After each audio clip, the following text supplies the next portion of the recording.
પુષ્પા ફિલ્મની સ્ટાઇલમાં થતી લાકડાની ચોરીના નેટવર્કનો પર્દાફાશ મધ્યપ્રદેશ સુધી પહોંચેલો રેલો આ રીતે ઝડપાયો।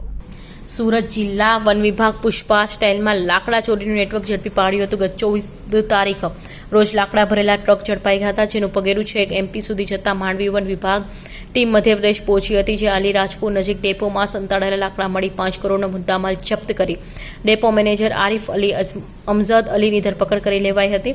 આદિવાસી વિસ્તારમાં ગણાતા માંડવી પંથકમાં મોટો જંગલી વિસ્તાર આવેલો છે, જ્યાં જંગલ વિસ્તારમાંથી છેલ્લા ઘણા સમયથી પુષ્પા અને વીરપન સક્રિય બની લાકડા ચોરીનું નેટવર્ક ચલાવી રહ્યા છે। આ વખતે માંડવી દક્ષિણ રેન્જ વન વિભાગની ટીમે એક મોટા લાકડા ચોરીનો પર્દાફાશ કર્યો હતો, જેણે પુષ્પા ફિલ્મની જેમ જંગલ વિસ્તારમાંથી લાકડા ચોરી કરી ટ્રક મારફતે અન્ય રાજ્યોમાં મોકલી રહ્યા હતા।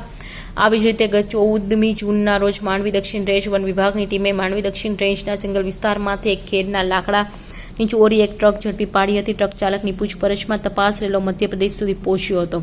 ઝડપાયેલા ટ્રકનું પગેરું શોધવા લાકડા ચોરીનું નેટવર્ક મધ્યપ્રદેશના અલીરાજનું હોવાનું ચોંકાવનારી માહિતી વન વિભાગ ટીમને મળી હતી, જેથી માંડવી દક્ષિણ રેન્જ વન વિભાગે અલગ અલગ ટીમ બનાવી તાત્કાલિક મધ્યપ્રદેશ અલીરાજપુર ધામા નાખ્યા હતા, જે અલીરાજપુર ખાતે આવેલા લાકડાના ડેપોમાં મોટા પ્રમાણમાં ખેડના લાકડાઓનો જથ્થો મળી આવ્યો હતો। વન વિભાગની ટીમે તપાસ કરતા લાકડાના ડેપામાંથી 2000 મેટ્રિક ટન એટલે કે 5 કરોડથી વધુનો મુદ્દામાલ વન વિભાગની ટીમને મળી આવ્યો હતો। માંડવી દક્ષિણ રેન્જ વન વિભાગની ટીમે ડેપો મેનેજરની પૂછપરછ ઘણી ચોંકાવનારી માહિતી બહાર આવી છે।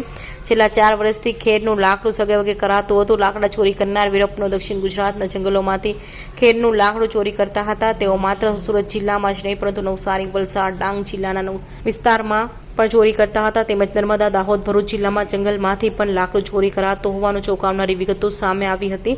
હાલ માંડવી દક્ષિણ રેન્જ વન વિભાગ લાકડા ચોરીના ગુનાની સાથે વન્ય પ્રાણી એક્ટ હેઠળ પણ ગુનો નોંધી દક્ષિણ ગુજરાતમાં કોના મારફતે લાકડાની ચોરી કરાતી હતી એ બાબતે તપાસ શરૂ કરી છે।